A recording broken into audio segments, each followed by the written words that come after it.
And we're live here on Facebook, YouTube, and Twitter. What's up, guys? Nick Scripp on the P2W Fantasy podcast.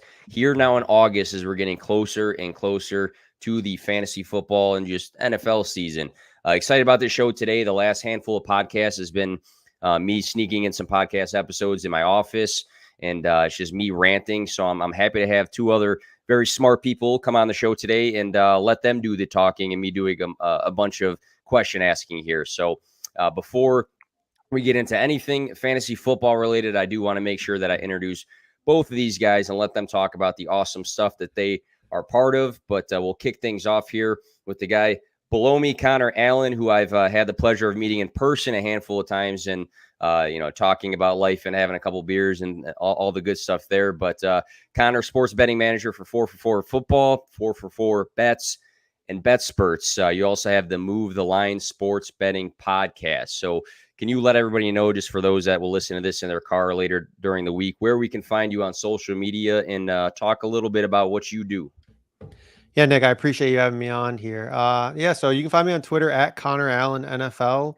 And primarily my main focus in season is in betting content. But, during the off season, I do a lot of high stakes content. I'll be doing a FFPC main event live draft in Vegas. And then I'm doing a draft right now, a slow draft with John Daigle and Ryan Noonan. And I'm keeping track of that, writing an article about all the conversations behind the scenes and, how we're approaching picks and, some of our arguments and disagreements along the way that always end up being pretty good content. So yeah, some high stakes fantasy, a lot of betting. And that's pretty much my role at 4for4. So I got a side question just before we move on. When you are doing these drafts with other people, and there's some decent money on the line, like how tough is it to move forward and get all on the same page? Is it pretty rough with that? It really depends on your partner. So Daigle, and he'll admit it, is very, very difficult to work with sometimes. And so we kind of butt heads and that makes things difficult to happen. But, I like to kind of play, go with the flow. I'm not going to pretend that I have all the answers, that I know everything. So, I'm open to kind of hearing someone's true conviction on something. And if he's really convicted on it, I'm totally cool with it. Let's roll. But other than that, I like to kind of hold firm on what I believe is true. And, I think the phrase is, whatever, strong takes held weekly, something like that. It's be open to, better opinions, I guess, if that makes sense. It makes sense to me. And also with us here today, we have Kendall Valenzuela. And Kendall, senior analyst for Fantasy Life and director of all socials, doing some radio work, I believe, as well. And I've seen you all over the place. I feel like I've seen you on TikTok doing your own videos or doing Fantasy Life videos, on Twitter putting in work, like I mentioned, radio. So you were just putting in a ton of work for that brand. So can you talk about where we can find you and a little bit about what you got going on? Yeah. I'm excited to be here with you guys. I run socials for Fantasy Life with a few other people behind the scenes, and it's a great gig. I'm super happy to work with Matthew Berry and all the people that I do over there. So Peter, overs at 9, we have a brand new show on SiriusXM from 5 to 7 Eastern every Sunday. So that's been fun to get kicked off the ground and doing a great job there. But yeah, find us on TikTok, Instagram, Twitter, MB Fantasy Life. We're doing a lot of cool things. Subscribe to our newsletter. Our newsletter is the big kind of thing that we promote. It's free. Brought to your inbox each and every day. We're going to go to 7 days a week here pretty soon once the season starts up. So it's just a great group of people. We do betting, we have projections. We all know the same people inside and out. So it's a great gig, and I'm excited to be there. In the brand, we talked about a little bit before the podcast. The brand didn't start yesterday, but it just feels like not out of nowhere, but it just exploded with what you guys are offering and where you guys are all at on. So definitely tons of exciting stuff for Fantasy Life. And I look forward every day to getting my newsletter while I'm sitting in my office and reading through the different tweets and takes and all different things. So definitely awesome stuff. Yeah, it's like right with your coffee and breakfast. You're like, coffee, exactly. Breakfast. You read Fantasy Life, so you there get it. Go. Yeah, it's better than the emails that I'm normally reading through during the day. So as always, this podcast is partnered up with the Fantasy Points Media Group. Go check out fantasypoints.com/subscribe.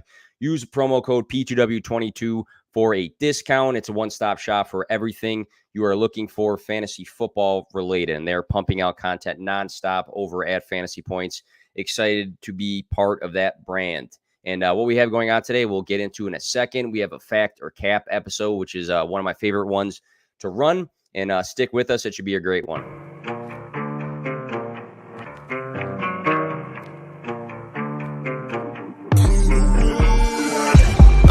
Play to win, no fear to give. I feel but I can't forgive. I go all in this time, yeah, I won't regret. I'll pick the best on trip, they don't understand. I play to win, yeah, I play to win, I play to win. Yeah, I play to win, I play to win. Oh, play to win, I play to win. Yeah, I play to win, I play to win. All right, so obviously we have the hype of camp season going on. We see nonstop clips of every player that you can think of, and everybody's making plays, and it's exciting stuff. It really is. But a lot of times I feel like when we see these camp clips and the coach speak and other breaking news about players and situations, we have to kind of decipher if we should react a certain way or not. So I like to have these fact or cap episodes, which I'm trying to, stay cool with the times. We're saying fact are statements that are more true, and cap are statements that are more false. So what I kind of want to do is talk about some things I've seen recently through camp, put out a statement and ask these guys if they believe that statement is more fact or more cap. And I hope if you guys disagree with each other, have at it. Makes for more of a fun show at the end of the day. And hopefully we get some different answers here for some of these. So what I'll do is read off a couple different things, say the fact or cap statement, and then we'll just go around the table here and talk about it. Starting off with Marlon Mack, obviously just super elite player that everybody in the world is talking about. But Marlon Mack was once the Colts running back one. He rushed for 908 rushing yards in 2018 and over 1,000 in 2019. He was a top 20 running back for fantasy in those specific years. We know that he had the Achilles injury that he came back from now with the Houston Texans. And I guess he's been saying that he's pretty confident in his health at this point. So fact or cap, and we'll go Kendall to Connor, and then we'll flip it next time. But fact or cap, Marlon Mack is a sleeper for fantasy due to his history as a starter and being back to health. Fact or cap? I want to say cap. And I that's what I'm going to start with. So I hate to start with cap instead of a fact, because I do want to believe it, right? But I just think, I don't think the contract that he gave him, right? 1 year, $2 million contract with the Texans, just, I think, $300,000 fully guaranteed. I just think I like Damian Pierce with the 4th round selection in the draft. I think he's been quietly putting up just as nice of a preseason since camp started. He will have competition for the spot, right? I think that Mack does do a good job, same with Rex Burkhead, but I don't think any of them are as athletic or explosive as you can get with Damian Pierce, especially at his ADP right now. So I'm saying cap. I like Damian Pierce a little bit more. I understand the hype around Marlon Mack, but I cannot get behind it. All right, so Kendall right away throws the cap in there. We got to pivot to Connor, see if he's on the same wave. So Connor, same question. Marlon Mack, fantasy sleeper, is that fact or cap? Yeah, I have cap as well. I mean, I know that he's well removed from the Achilles injury, and that, people are talking about how he's healthier than ever. But if we kind of look at the history of running backs coming back from Achilles injury right now, they're 0 for 12, just ever. It's not just a year. It's just ever. No running back has come back and been successful from an Achilles injury. So, I mean, I think that's pretty important. And then as Kendall mentioned, Damian Pierce is getting nonstop hype out of camp as the clear, unquestioned RB1 is basically from multiple reporters, what I've heard. So I think it's cap. I think that you use the term sleeper. So I guess he could qualify as a super deep sleeper, but I think cost adjusted, you're probably better off taking Damian Pierce than Mack. And I have a side question, so I like to throw some curveballs in here. So jump in how you please with this, but it seems like we always want to chase that next James Robinson player, a guy that's going super late or maybe undrafted and becomes this massive piece of our fantasy season. So obviously the cost for Damian Pierce, now we're pivoting to him for a second here. Obviously the cost is cheap, but are you guys in on the potential of him having a big impact on fantasy lineups this year, or is it just more of a dart throw with a potential better benefit just because of his ADP? Any quick thoughts on Damian Pierce from you guys? Yeah, I would say it's the latter, right? It's a dart throw, it's a shot in the dark. You hope that if something happens and he does have a really big season, that you're like, oh, I drafted that guy. I believed in him. And you're just like, no, you kind of just took a shot in the dark and you hoped it worked out. It worked out and it did. But I still like him though, right? I'm someone that always believes in the training camp hype. It's just something that I can't get away from. So when you see the explosiveness on Twitter and everyone freaking out about him, it makes me excited for him. So he is someone, if he's there and he's at ADP, or maybe he goes a little bit past, I'll pick him up just because of the potential. But that's really all you're getting there is the potential that he does well. Yeah, I mean, he's going at pick 122, the last week on Underdog. So I don't really think you're paying too much of a price there. Mm-hmm. And I think that this Houston Texans offense could actually be a little bit better than most people are expecting too. Like Davis Mills, faced a murderer's row of defenses early in the season and looked terrible, and then came back and played some easier defenses and looked pretty good. Another year in the system, I think that they'll be a little bit better than anticipated. And then obviously if Damian Pierce is playing a big role there, some of that could go a long way. All right. I think we're all on the same page there with Damian Pierce, who I think is a guy you truly can classify as a sleeper, just especially with the amount of camp hype that's been coming out for him and him winning the job early. Because typically when these young guys come into the system with these like 36-year-old backs and, Marlon Mack and Rex Burkhead, it takes a little bit of time to win that job. But let's shift over to Tampa Bay, which has had some interesting news the last handful of weeks between some signings, some health concerns or returning to play here. But I want to talk about Chris Godwin, who early on when I was putting together like my list of guys I'm out on, was saying that I was completely out on Godwin because I didn't want to wait for him to be back. And I didn't think that they would rush him back to health, but it's just wild to see him so ahead of schedule right now and working through camp. But Chris Godwin was still a top 10 wide receiver overall for fantasy last season, despite playing the least amount of games for those that were inside the top 12 in overall fantasy points PPR for the wide receiver position. He averaged 17.3 points per game. Current ADP is wide receiver 21, 54th overall. So fact or cap, and we'll start with you, Connor. Chris Godwin not hitting the PUP, the PUP, in training should give you confidence to draft him at his current ADP, aka his cost. Fact or cap? Yeah, I think it's fact. Like you, I was also fading him early on, but I think we have to adjust to new information as we get it. Like you mentioned, mid to late fifth round pick at ADP, was the wide receiver 8 in PPR points per game last season. Already back at practice, likely to be active for week 1. I do think that they probably bring him back slowly. I think that he probably gets ramped up, but I think that you're still going to be able to get him used in, red zone packages and important plays early on in the season, weeks 1 and 2, where by week 3, he should be like full go and totally fine. So I think that at a fifth round pick, I think you're still getting good value there and that it's worth drafting. So I'll go with fact. All right. Connor is with fact. Kendall, same question. Chris Godwin not hitting that PUP in training should give you confidence at his ADP to draft him. Fact or cap? I say it's fact. We're just going to go 2 for 2. We're going to do this all night, guys. I know I'm doing something right if I get the same answer as Connor. So I love this for me. But I do. I was saying, and Peter had a great video on our TikTok that you can go check out.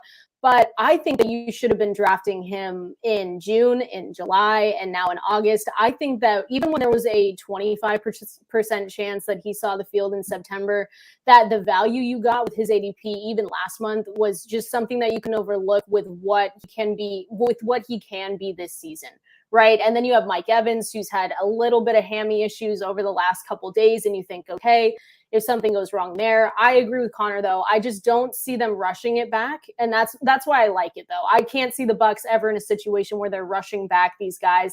They have insurance with Julio Jones. They have insurance with Russell Gage, not saying that they're in any kind of level there. But they do have the insurance where they don't need to be rushing him back. So I do say it's fact. I think you should have been on him a couple months ago. If you are not in on him yet, do it now, or else you're just going to look back and say, dang, I should have drafted Chris Godwin way earlier in the year. Yeah, it's just it's strange and it's always okay to pivot with takes and who you're in and out on, especially with when we know about some health news that comes out. I mean, talk about Michael Thomas, like seeing him back on the field is much different than just having these speculations of if he's going to play or not. But with Chris Godwin, I always had these thoughts that, hey, he's probably not going to be back for X amount of weeks. They're not going to rush him back. They want to win a ship. and they don't need to force him into it. But just seeing him on the field doing these drills and being way ahead of schedule, it's okay to pivot sometimes. And none of us would, in a healthy world, rank Chris Godwin as wide receiver 21 ever. And if he's ahead of schedule right now, then you just kind of have to pivot with that. But I did want to stay in Tampa because I feel like there's a building of this wide receiver room just got interesting to a degree because, Russell Gage was a player talked about by a lot of analysts, including myself, specifically because, Tom Brady went out and handpicked him. Reports came out and said that he wanted Russell Gage in Tampa Bay. And we saw that Russell Gage was able to handle some volume pretty well in Atlanta this past season as the wide receiver one with Ridley being out of the picture and obviously Julio Jones, a Titan at the time. But the Buccaneers then go out and grab Julio Jones, who's only played in 19 games the past 2 seasons, but he spent all of 2014 through 2019 as a top 10 PPR wide receiver for fantasy. So we know he hasn't been the most healthy guy, but we also know what he's done through his career. So it draws these questions with Russell Gage. And I guess Chris Godwin probably can be tied into this one as well. But factor cap, and I believe it's Kendall's turn. It is. Julio Jones. Here we go. Julio Jones destroys Russell Gage's fantasy value for 2022. Do you feel like that's more fact or more cap? Ooh, this is where I know that we could start crossing paths here. I think this is cap. I think this is cap. And I'll say it's cap because I think that Russell Gage could destroy his own fantasy value if we're going to be honest with each other. And that's not saying anything bad because you're right? Like he did do really well last year. I think he finished fourth in like season catching. He had a career high 70.2%, catching 70.2% of his targets, right? So I like Russell Gage. I see that there's a lot of Russell Gage hate out there, which is understandable. I do like Julio Jones too, is the thing. I like both of them there. And like we were talking about, it's a really, really deep wide receiver room. And you have Chris Godwin coming back. You have Mike Evans with a little bit of injury history there too, with some hamstrings. So I think the addition of Julio Jones and then Russell Gage offsets the loss more of Antonio Brown and Rob Gronkowski. And I think that there's enough target share there for all the love to go around. And maybe we know Tom Brady and we know when he finds his receivers that he likes and his guys that he likes, he peppers them. So I could see a situation where Russell Gage maybe is more popular than Julio Jones. Julio Jones has a ton of injuries on him. He's a little bit of an unknown player there. So I don't think it's Julio Jones that does it to him necessarily more than Russell Gage maybe doesn't live up to what they expected. But I do think there's enough love to go around where we see both of them have a pretty good stance in with the Bucs. All right.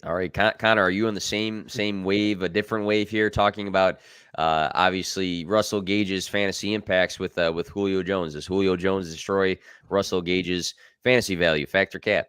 Yeah, so I mean, I went with fact, but I think I agree with what Kendall was saying in terms of like I think I'm closer to cap than fact. I don't really know because I don't think Julio Jones himself necessarily destroys Russell Gage's fantasy value. I don't think he destroys anything like that combination, but I think the fact of Chris Godwin coming back and probably playing week 1, plus the signing of Julio Jones, definitely like decreases Russell Gage's fantasy value. So I mean, in my opinion, he went from the clear number 2 for at least 4 to 6 weeks, which was our initial timetable on Godwin. He was going to be out for 4 to 6 weeks, and then we were not anticipating the sign of Julio Jones. So I thought that was a ton of value there the first like 4 to 6 weeks.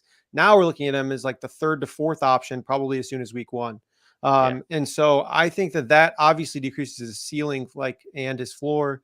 And so I think it makes it a little bit tougher for me to get excited about him. But at the same time, like he'll still probably produce. I think he'll be okay. It's just that I'm not really excited about him anymore. So in my mind, I'm not drafting him, but at the same time, like I don't think that he's going to be complete dust. And you also mentioned that Tom Brady handpicked him. If you go back, he actually went, I think, 11 for 130 against Tampa Bay last year in one game. So maybe from handpicked him from the sideline there, and then decided in the offseason that they needed to go out and get him. That's funny because it's probably the case where he like mentioned it to the staff or something like that. Like this guy killed us or this guy's killing us, and probably never paid attention to Russell Gage the rest of the year. He just has that distinct memory. So I think that's probably a free agency thing to think about. If you're becoming a free agent, your time to ball out is in front of Tom Brady against the Buccaneers, and maybe you can get some cash over there. But I think it's interesting with Chris Godwin. I feel like we had this whole like, what does Julio do to Russell Gage? But Chris Godwin demanding that role in the slot when he is healthy, I think that is just a massive impact on Gage. And I think what we look for all the time are these guys that have the opportunity for volume, and that's why we say that Gage is a sleeper, or some people are saying Kadarius Toney is a sleeper. Maybe some people say Devontae Parker is a sleeper, because you're looking for these guys that might step in a decent volume but don't cost you a ton, but that volume can change in a matter of weeks. And I guess my side question to you guys is, before we close up Tampa, because we had back-to-back Tampa questions, is if you had to pick one, I don't know if it's a cost impact, if it's just I think this guy's got a higher ceiling. If you had to pick one to be on your fantasy team, well, maybe we'll go Kendall, Connor again. If you had to pick one, who you picking for 2022? If they say, hey, do you want Julio Jones on your team, or do you want Russell Gage on your team? I just love throwing random curveballs in here that obviously nobody thought about before the show, but no. Yeah. I would say whoever falls to me, right? So I guess I would say I do like Russell Gage just a bit more, and it's not very far apart. You're choosing between two, like you feel kind of dirty after it, but you're like, I have to take him, so it's okay. But I'll go with Russell Gage, only because I do like the contract that he got. He was handpicked, just like Julio Jones. So they have the same limit there. I just think maybe there's a little bit too much. I see a little bit too much of Russell Gage hate. So I'm going to try and just alter that image for a second and just think that he is a little bit more sturdy than Julio Jones. So that's what I'm going to go with. I'll go with Russell Gage. All right. Kendall says Russell Gage. Connor, you got to pick one. Who is it? Oh man. I'll just, for the sake of argument, I'll go with Julio, just because, I think he's a little more volatile. I think Gage is definitely the safer play, but Julio has been efficient at times and has the upside, I think, to truly crush if he does stay healthy. But, again, obviously the biggest if there is if he does stay healthy, which I don't think anyone can feel too confident in. But, in season-long leagues, if he gets injured, just pop him out of the lineup and, put someone else in there. So I think if you're able to still get him, in the double-digit rounds or around there, I think still a fine pick. Yeah, he's definitely struggled to stay on the field. And I feel like all the time for fantasy, obviously he's not a young guy, but all the time for fantasy, we always have this like line of saying like, this guy's dust and he's trash versus like he's just hurt. Because last year he actually had a couple good games when he was healthy. I forget which week it was. I think it was like week 2, had a massive receiving day. Their playoff game, he was pretty good too. So it's not like his talent's out the window. It's just that matter of health. But I want to talk about, as we shift on, a much younger guy, one of my guys, but I want to see to what extent he should be my guy. But I want to talk about Jahan Dotson, who first round draft pick, as I got like sleeper notifications going off over here. First round draft pick, 16th overall in college football last year, 2021, number 18 in receiving yards, number 12 in receptions, tied for 8th in touchdowns. He had a 98.5 yards per game, 41% dominator rating. He's a catch and run guy, tons of speed. Matt Harmon's reception perception had glowing numbers for him. He's killing camp right now.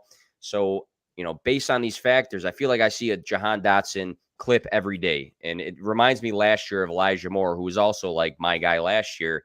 You just saw all these camp clips, and he exploded later in the season. But it makes you wonder where this guy falls for the rookie wide receiver class. So, Connor, I'm going to throw it out there. Fact or cap, Jahan Dotson has a true chance to be the rookie wide receiver 1 for the year.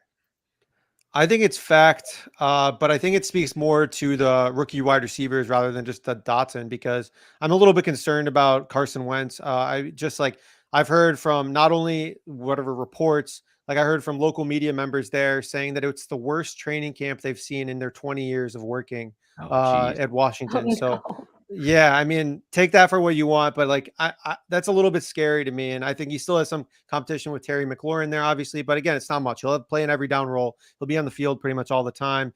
Whereas, guys like Christian Watson, I also don't think is going to play. Treylon Burks, reportedly, running the wrong routes or whatever those reports are coming out today. Garrett Wilson, I think, is the number 2 behind Elijah Moore, and what I also consider to be a pretty volatile offense. I'm not really sold entirely on the Jets as is. So, I think that Jahan Dotson definitely has a chance, but Drake London, the clear front runner for me. But I mean, I would say that he certainly has a chance. So fact for me there. I do want to comment on the what you said about the camps, because I do actually recall of some guy like doing some sort of splits move, and then people kind of saying something about this is how the Commanders are treating their camp. I forgot what he was doing. It was like one dude like doing a dance move or something. They're like, these guys are just messing around the whole time. But Kendall, same question. Jahan Dotson, factor cap, has a true chance to be the rookie wide receiver 1 for the year.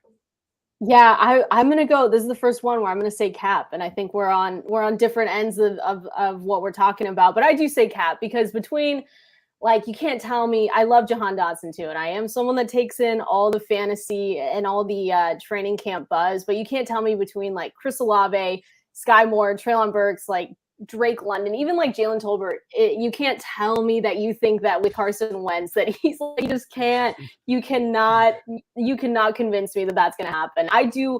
And I know I really like Terry McLaurin is the thing too. And it's gross because this is the best quarterback he has played with in his career. So but you have to take that into a little bit of consideration. But even just between the rookies, like Drake London, I took Drake London's over 764.5 receiving yards. I took his over touchdowns. Same with Chris Olave. I took his 719 receiving yards, his over 4.5 touchdowns. I just think that there's too many not great situations in any means, but I think there are too many guys that have situations where they can make an impact right away, that they could maybe state their case earlier, which does down the line during the season. It does hurt other people because Jahan, I could see coming down the line and having a really good second half of the season, having a really good few games. But then when you're going up against Drake London, Chris Olave, guys that may have made an impact right away, it's tough to say that he'd be the overall wide receiver 1 for the rookie. So I'm going to say cap on this one. It's interesting. You both you bring up Carson Wentz. Jahan Dotson is like my two guys, Drake London, Jahan Dotson. It's been my two guys. So I've been like making a bunch of TikToks or short video content on those guys, and everybody will, like, all these random accounts will come on there and be like, well, who's throwing him the ball? Or they'll be like, I forget who the quarterback is. Can you remind us? And things like that. So it is interesting with Carson Wentz. That's me on my burner. I'm just like messaging. I'm like, who is this? No, Makes sense. No, I mean, I feel like Carson Wentz is one of those guys that just gets a lot of shit all the time, and maybe he deserves it. But yeah, it is interesting with Jahan Dotson, and I do like Connor. You mentioned I would put Drake London as that just because of the massive volume he's stepping into, and if it's one of us throwing him the ball, it's still going to be 120 plus targets, but. Really like Dotson on the year. We'll see how the Commanders shape up. Hopefully they get their camp together, especially with what Connor said about the comments on that specific camp. But shifting over to another wide receiver who I posted exactly what I'm going to read on Twitter today, and I had a diverse response about it. I had some people saying about A.J. Brown that we're too low on him. I had some people saying that they don't trust a quarterback situation. I had some people say he can't stay on the field, and it was a big mix of takes when it came to A.J. Brown. But I want to read off a couple of his games this past season. So versus the Bengals in the playoffs, he had 5 catches for 142 yards and a touchdown. Versus San Francisco this season, 11 catches, 145 receiving yards and a touchdown. Versus the Colts, he had 10 catches, 155 receiving yards and a touchdown. And the last one I'll read off, against the Chiefs, 8 catches for 133 receiving yards and a touchdown. So a lot of big upside games there. But fact or cap, and Kendall, we'll go to you. We are focusing on too many other factors other than A.J. Brown's talent when it comes to his rankings and projections. Is that fact or cap? I'll say that one's cap. Right. I think I'm with you. Whenever we post anything about A.J. Brown, people just come out of the wood. I just feel like people don't like A.J. Brown. And I'm sitting here like, this is crazy to think about, but that's just and Nick, as someone that manages some social accounts, like you just read all the replies and you're like, dang, this guy is not liked in the community. But to me, I really like A.J. Brown. And I think, like Sirianni said probably back in March, that they were going to be more of a run first offense. And I just don't believe that. Not that I don't believe him, but they can't say that they're going to do that. And it's tough when Hurts has to do more through the air, and they added A.J. Brown to come in and do that. And I like breaking down schedules too. And I know you guys do, but like their schedule allows A.J. Brown to thrive too, right? They have the third easiest schedule. I think they only play two teams in the Bears and the Green Bay Packers who have a top 10 passing defense last season. So I think there's a lot to like about AJ Brown, and I like the potential that there is there. So he's someone that I do target, especially in underdog drafts. It gets a little tricky when guys like T. Higgins or Keenan Allen is around in underdog, because I look at their offenses and I know that their offensive environment, if you want to say, is probably a little bit better. But again, I think also that people are sleeping on Jalen Hurts a little bit. So I don't know. I like AJ Brown. I think he's a little bit slept on right now, or just gets a bad rap. I also think like he has missed some time across the last few seasons, and I feel like that emotional aspect plays into it, because anytime a guy is good for fantasy but misses time, people will obviously be mad about that. I posted something about Christian McCaffrey today as well, and I had people saying, well, this guy is only played in X amount of games, and you can't trust this guy for fantasy and this and that, because it's a bit emotionally biased at times for that. But I hear out some other factors. So I do want to get, Connor, your opinion on this situation. Factor cap, we're focusing on too many factors for AJ Brown other than his talent for rankings and projections. So I guess the other side of it could say, no, it's fair when it comes to maybe being a little bit lower on him. I keep going back and forth because he doesn't really come out high in a lot of our projections, or pretty much anyone else's projections. But, you know, when we go back to last season, we look at the Eagles and see kind of we're two different teams throughout the season. Weeks 1 through 7, 61% pass rate, 4% pass rate over expectation. Weeks 8 through 18, 41% pass rate, negative 12% pass rate over expectation, when massively run heavy. So, you know, if we're getting a pass heavy Eagles team, which, you know, they obviously got AJ Brown, their pass blocking offensive line is supposed to be one of the best in the league, according to PFF, according to, you know, most other offensive line people. It makes sense on paper for them to pass more. And if you're getting a pass heavier team with Hurts hopefully taking a step forward, I mean, AJ Brown could potentially, you know, explode. But on the other hand, like if we get a run heavy Eagles team where he's competing for targets with Devonta Smith, with Dallas Goedert, and, you know, they're really just controlling the game on the ground, and their defense is good enough because they've taken a step forward where they don't have to air the ball out. Like, you know, the floor is a lot lower. But then when we look at AJ Brown as a player, like that's kind of what he came from in Tennessee. Like they were already doing that as is, and he was able to succeed with such few targets and just exploding, you know, slants over the middle of the house. Just like he was good enough, like you kind of put in there, that he was able to overcome some of those issues. So I think he's fine at ADP. I just think he's like super volatile. Like this could go a bunch of different ways. And I don't have the answer to like kind of what the Eagles are going to do. And if we did, I think that'd probably be a pretty important piece of kind of like the fantasy puzzle as a whole. Yeah, that is very interesting to talk about, because obviously the way they run their offense and what he'll see on a weekly basis can depend on what sort of ceiling we'd be comfortable talking about. Because like you just said, with the Titans, they established the run, and he's a player that, you know, can have, I just read off multiple games above 130 receiving yards. But when you are only getting 6 targets versus a guy that is a premier wide receiver in a pass heavy offense that's getting like 8 to 10 weekly, it's two different things. Because in one situation, you're kind of chasing his upside. You're chasing that he's going to make some big plays in a game versus, hey, we know his target volume is very consistent and it's high, like the, you know, Justin Jeffersons of the world, where you can just count on them getting, you know, that sort of ceiling, or like Kupp this past season, you know, breaking his numbers and things like that. But I really like that point about the state of the Eagles offense, because people have, you know, suggested they want to be more pass heavy. They got the weapons with AJ Brown, Devonta Smith, and Dallas Goedert, and we've also heard that they want to continue to establish the run. So I think it's very, very important to kind of understand that offense there. So that's good points. Next on the list, and you know, some of these transition well into each other. Maybe this one not as much, but it's another wide receiver that's getting like all the hype in the world in Buffalo. And I'm not talking about Gabriel Davis, actually, in this sense. It's another guy, Isaiah Mckenzie, who I feel like has been another guy that is, again, a late round dart throw potentially that may pan out, may not. 99 career receptions for 922 receiving yards, 2017 on. We have some quotes here. Josh Allen, Isaiah Mckenzie is working his tail off. So he kept it clean there with what he said about his wide receiver. And then Cole Beasley, for whatever reason, Google told me that Cole Beasley chimed in and said he's going to do big things. Speaking of Isaiah Mckenzie. So tons of camp hype. So, Connor, fact or cap? Isaiah McKenzie will be the second best option for fantasy in Buffalo for the pass catchers behind Stephon Diggs. Fact or cap? To me, this is a cap. I think that, he's in a good position to be okay, but I'm not say big on Gabe Davis, but I think that Gabe Davis is going to be pretty successful here.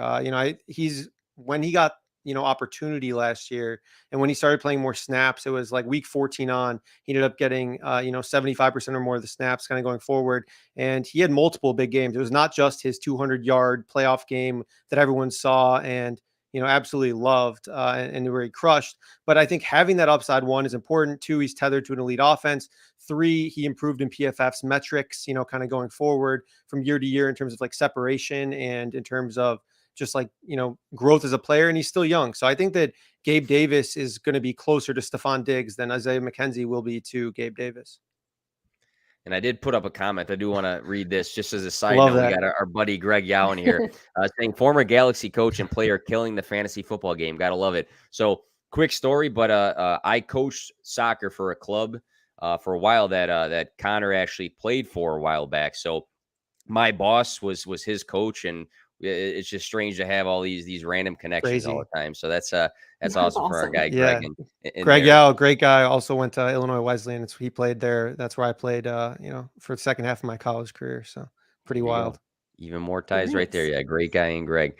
Kendall, pivoting to you about soccer. No, about Isaiah McKenzie. So Isaiah McKenzie, fact or cap, second best option for fantasy in Buffalo behind Stephon Diggs. Are you with Connor on cap, or are you going to say fact? Yeah, I'm gonna go cap. I think the whole fantasy community, like, we have so much riding on Gabe Davis that I absolutely need to say cap. So I'm hoping for like every single draft that I've done that it is cap, because I'll be calling you guys like mid-November being like, what the hell? We said it wasn't going to be Isaiah McKenzie, and now it is. No, delete the video. Right, Joe. We have no evidence. This is not here. No one dig this up. But I do. The Bills, right? They rank first in total targets to wide receivers in 2021. We know that they have a prolific offense, and they were second in 2020. I think there's enough volume there for Davis to flirt with that wide receiver 2 production, even if he doesn't have the biggest target share, because that's what a lot of people come back and say to me. They say, oh, they have such a good offense. And it's like, yes, but I don't think it's good enough for Isaiah McKenzie to come out and make you want to think that he is going to make a huge difference. I do think that he is kind of a sleeper just because of how much I say we, but I mean me. I am pumping Gabe Davis. The vanity community is sometimes pumping Davis just because like there's a lot of expectations there, right? So he could be going under the radar. I do pick him up if he comes to me in drafts at cost, at ADP, whatever you want to say. I'm not slipping on him because there are situations where you hope that no one has injury. We say it all the time, but there is a situation where he can come in there and make a difference. I just don't think with Gabe Davis in front of him and how good that offense is that he's going to be someone that does that unless something bad kind of happens. Yeah, I think we're all on the same page there. And it is a great offense that's going to have some good volume. So there might be weeks where maybe McKenzie finds the end zone and has enough targets to be relevant. I'm with more on, the Gabe Davis train. I think I'm with you, Connor, though. I think you mentioned when you first started talking about him that I'm not as high as maybe others in the community are on Gabe Davis. But if we're talking about, relevant for fantasy, he's probably going to be the guy over McKenzie that would make some bigger plays or have some touchdown upside to him, where McKenzie's probably going to be in the slot and, maybe not have that second most target share. And does this, I got to throw another curveball at you guys. Jameson Crowder, are we just out on him, or do we think that these two are going to battle it out? I'll just say my thoughts on it. I've been like one of those, I was kind of being one of those, trying to make, say the right word without saying a bad word, but I was being a jerk about it and just like saying that, Crowder was going to out target Gabe Davis early on just because he's handled, volume in the past and, has done a decent job at getting open and things like that. But seeing this camp talk of McKenzie, I feel like maybe both guys will I don't know, take away from each other a little bit. But any thoughts on Crowder? Are we just done with him because of the McKenzie hype, or do we still think Crowder can beat out McKenzie for that slot role? Any thoughts? Any?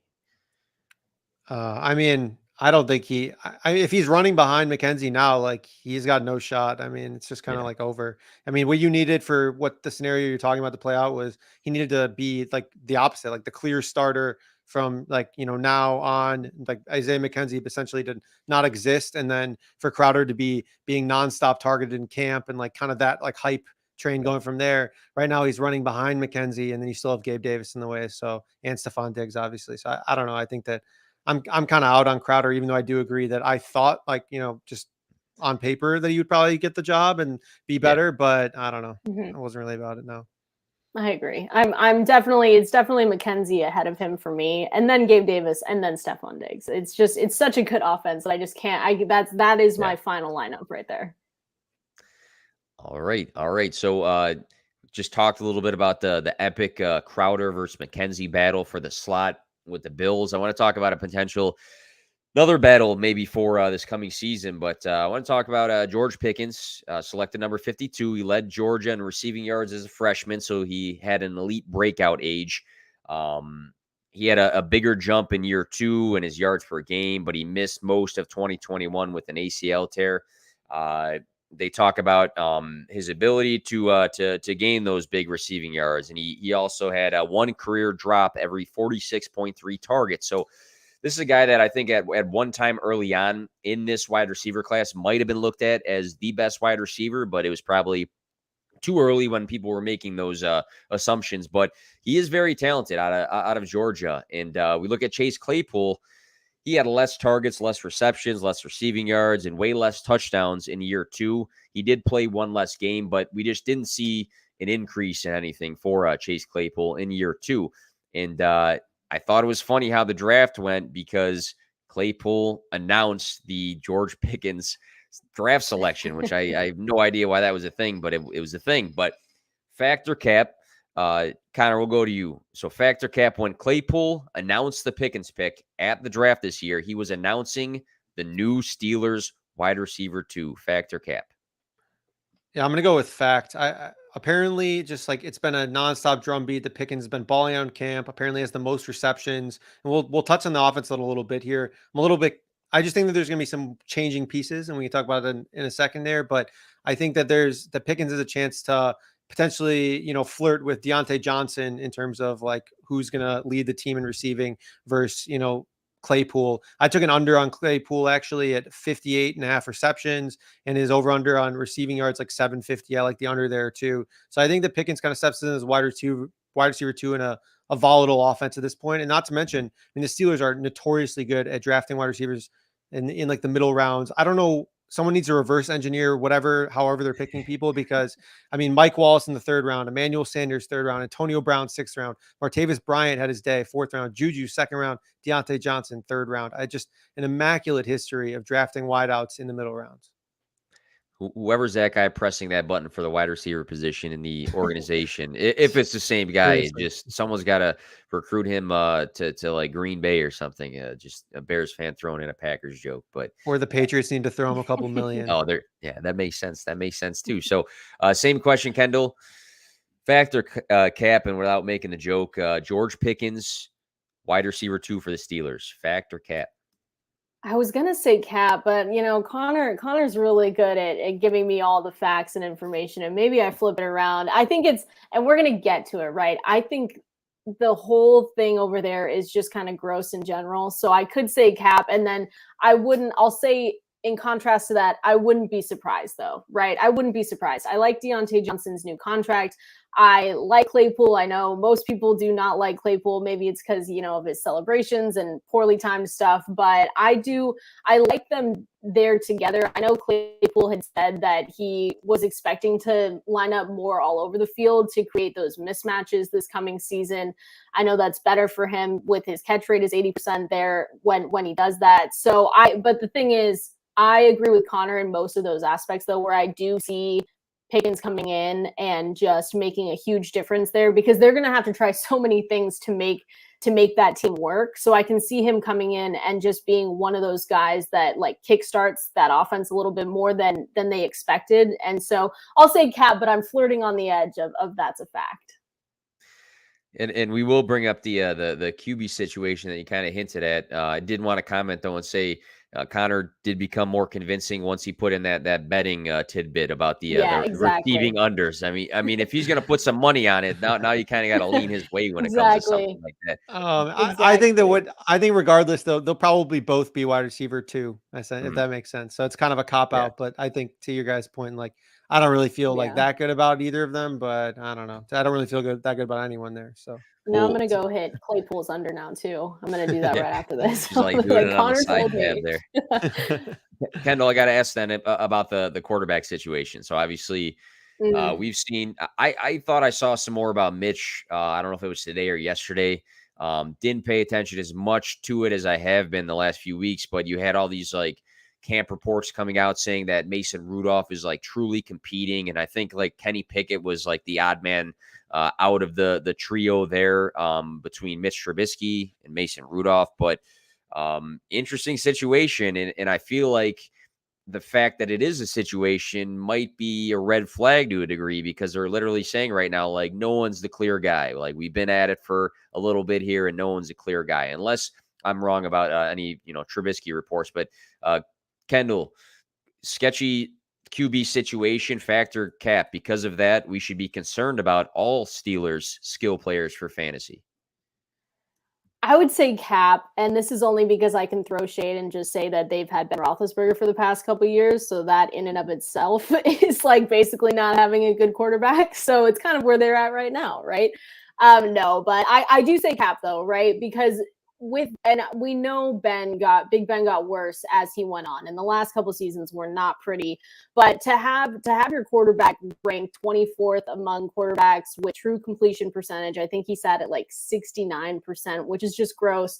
And then 29th% in deep ball completion percentage. I think I read that one at PFF. It's just those were horrible situations. I don't think that you can get much lower than where they were at. If I'm being honest, I know that the situation with Mitch Trubisky isn't great. I'm really rooting for Kenny Baby Hands Pickett to make it out there because he's someone that I like. But I think that the situation is gross in and of itself. Yes. So I would worry about where you're drafting these guys, but I think that is relevant in their ADP and where you're getting them at least on Underdog and places like that. Deontay Johnson, Claypool, I'm getting him really late. So those have been really fun stacks for me as of late, figuring out, okay, do I want to get Mitch Trubisky in here? Do we think that Pickett is going to start eventually? When is that going to be? Week 6? Are they just going to start him just to do it and jumpstart his career a little bit? So I think it's a bad situation and you do have to take it with a grain of salt, but it has been fun for Underdog stacks as of late. And I think that hopefully they can get something going. You think that they can, hopefully. Connor, I don't know.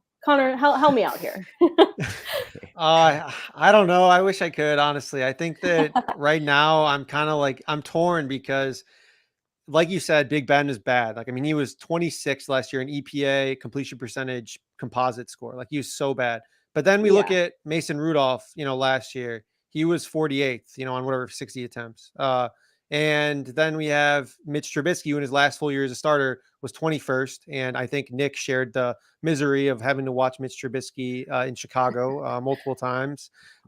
He was pretty bad, for the good majority of his career outside of 2018. So, like, I guess that my concern not really relies around like the quality of play, but more so the volume. So if we look at like the offense when Big Ben was there, like Big Ben was just basically taking over and saying like, we're going to pass the ball whenever I want because it's my offense. Like Matt Canada was not the offensive coordinator. Like Big Ben was just doing whatever he wanted to do.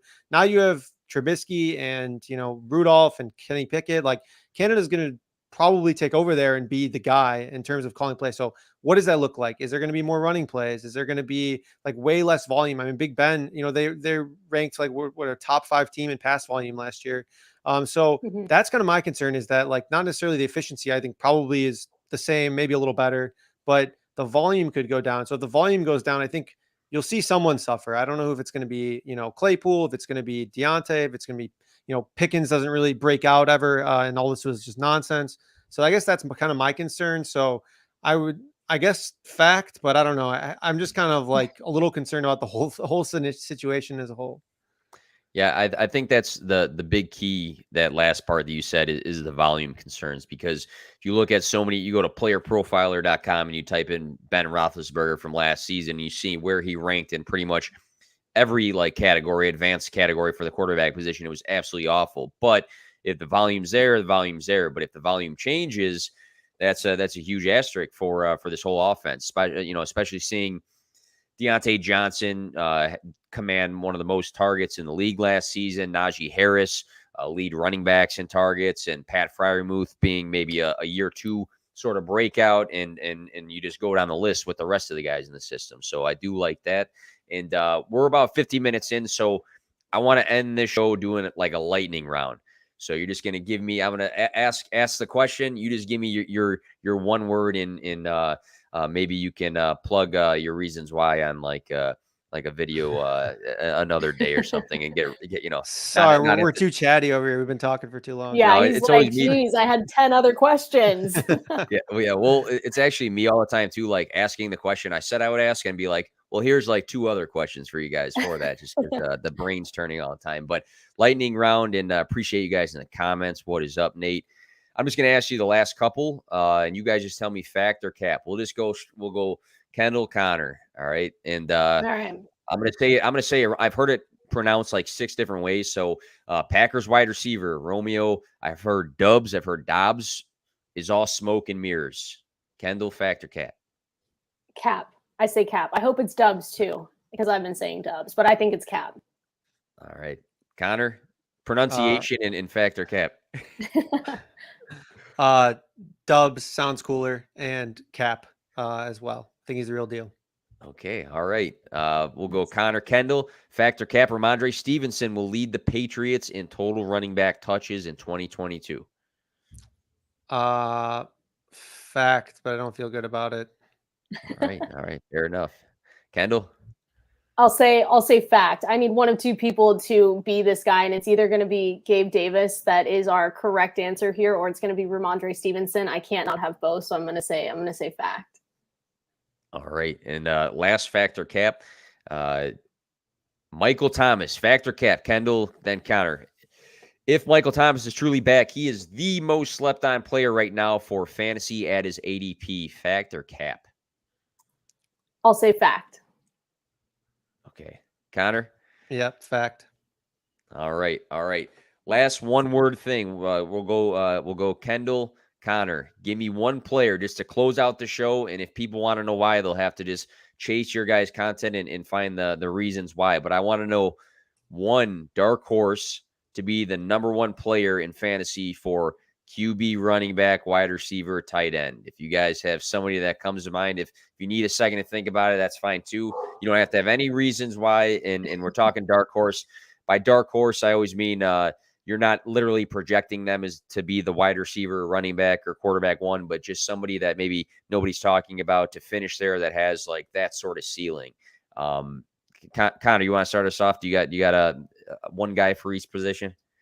Oh, for each position. All right. Wide receiver. I had a note right. for wide receiver. Cortland Sutton. Okay. And then, give me a minute for the rest of them. I didn't have that All right. Kendall, you have any of your picks for this? Yeah, I'll go first. I'll go quarterback, and I'll go Jalen Hurts. And I'll do that, and I'll say, listen to Sirius XM, or at least listen to last week's show. Matthew Berry came on. He's got high expectations for Jalen Hurts. So I'll say Jalen. Okay. I know most are not going to agree, but it is a dark horse. So that is why I say that. Let's see, wide receiver. I've been reading a lot about Devontae Parker. So that is just way out there, but I will say Devontae Parker. And then tight end, I'm going back with the Broncos, though. This is my main one that I did think about before we came on, Albert Okwuegbunam with the Broncos. Interesting. All right. Connor, any more? I'll go with the Broncos stack. Broncos stack here, QB, Russell Wilson, QB1. Nice. Running back, we'll go with, Uncle Lenny. Leonard Fournette. Okay. It's not, I don't know really how dark horse that is, but whatever. Second round, that's fine. Sure. I mean, he lost 25 pounds. I mean, James Harden, man. Harden. Yeah. Shout out to him. And then tight end, we'll go Pat Freiermuth. Okay.